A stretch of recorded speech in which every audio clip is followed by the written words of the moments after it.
pouco eu postei no Twitter uma informação que circula em meios árabes e também israelenses, um ataque contra o campo de refugiados de Al-Maghazi. A primeira informação era de cerca de 60 mortos, agora os números já falam em pelo menos 100 pessoas mortas em Al-Maghazi. Antes dessa informação, a gente recebia a informação do Ministério da Saúde de Gaza que pelo menos 166 pessoas tinham morrido nas últimas 24 horas. Ou seja, nós temos aí mais de 260 mortos nas últimas 24 horas em Gaza, segundo números do Ministério da Saúde local, na véspera do Natal. Natal, inclusive, que pela primeira vez em muito tempo não é comemorado na Cisjordânia, em Belém, onde tradicionalmente tem um processo de peregrinação, muita gente que procura Belém no Natal do mundo todo. Então, esse ano não tem, porque a autoridade palestina que governa a região percebeu que não havia nenhum clima para que fosse comemorado o Natal. Aliás, Belém também é objeto permanente de incursões do exército israelense que acontecem por toda a Cisjordânia, em especial Jenin, Nablus e também na região de Hebron, que os árabes chamam de Al-Halil. Nesta infeliz situação de véspera de Natal com esse conflito, tudo que diz respeito a essa situação de comemoração na Cisjordânia está suspenso, está banido, não existe clima.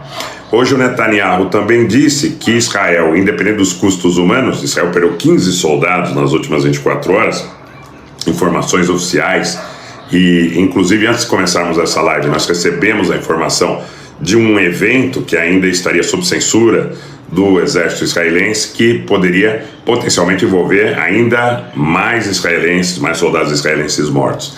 Mas o Netanyahu disse hoje que mesmo com um custo humano muito grande, Israel não pretende parar a guerra até que, segundo ele, nas palavras dele, derrote todos os seus inimigos. Então, nós temos um cenário bastante problemático pela frente, sob o ponto de vista da vontade de Israel em continuar com essas ações, e uma véspera de Natal com mais de 260 mortos em Gaza, uma situação absolutamente terrível. Imagens que chegam de toda a faixa de Gaza mostram completa destruição de escolas, de hospitais, de infraestrutura civil, estação de tratamento de água, de distribuição de energia. Hoje Gaza é praticamente uma região tomada por escombros, praticamente demolida toda a faixa de Gaza. Números de organizações internacionais ligadas aos direitos humanos na Europa falam em 2 milhões de pessoas deslocadas dentro de Gaza, das possíveis 2 milhões e meio a 2 milhões e 700 mil que vivem na faixa. Então, quer dizer, nós estamos numa véspera de Natal, apesar da maioria da população não ser cristã em Gaza, naturalmente, como vocês sabem, de total e completo descalabro no que tange aí a questão das condições de sobrevivência da população local. Muito triste, mas é importante que vocês estejam atualizados e que, na medida em que acompanharam durante todo esse tempo, desde 7 de outubro, os desdobramentos, nós não esperávamos, talvez alguns de nós não esperássemos que isso se prolongasse no tempo como está se prolongando, mas Gaza vive uma véspera de Natal que é um inferno, né? Os hospitais não estão funcionais, a população está sendo mandada cada vez mais emparedada no portão de Rafah, e Israel, desde ontem ou anteontem, tem falado em atacar o portão de Rafah pelo lado do Egito, o que, segundo informações preliminares que nós temos, estaria gerando uma disputa política muito intensa no Egito, onde setores do exército egípcio, setores mais vinculados à crítica, inclusive ao próprio Tratado de Camp David, que Israel e Egito fizeram por ocasião do Anwar Sadat e do Menachem Begin, né, mediados pelo Jimmy Carter nos Estados Unidos, que esses setores, eles dizem que não admitiriam uma incursão israelense em solo egípcio, que as fronteiras do Egito seriam a linha vermelha aí para a ação de Israel. Israel está dizendo, e isso é importante que todos vocês ouçam, gente, deem o like, confiram as inscrições, nós estamos a 190 inscrições dos 172 mil. Espero que cheguemos hoje ainda. Israel, gente, está alegando o seguinte, que não consegue terminar o conflito porque o Hamas estaria recebendo suprimentos através dos túneis do sul da faixa, na fronteira com o Egito.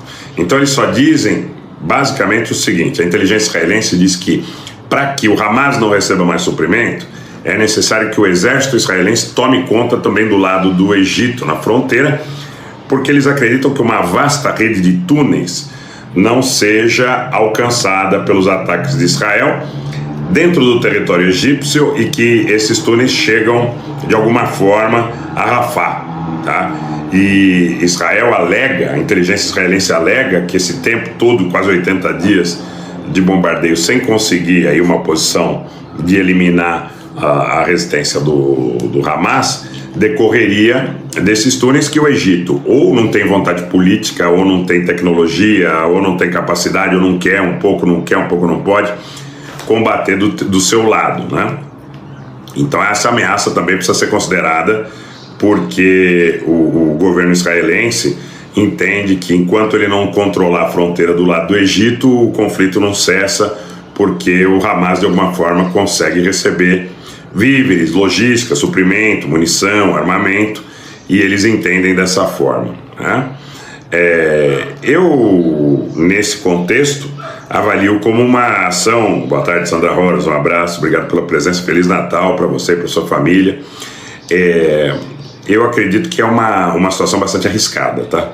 Eu, particularmente, acredito que seja uma ação bastante arriscada. Por que arriscada? Porque o Egito entende como uma linha vermelha a questão da sua soberania em relação à questão territorial, e muito se suscita que uma incursão israelense poderia propiciar o estabelecimento da tal zona tampão, que o Egito a priori rechaça. Zona tampão dentro do território egípcio, que seria na realidade a expulsão, que os israelenses dizem seria de caráter temporário, da população palestina da faixa de Gaza.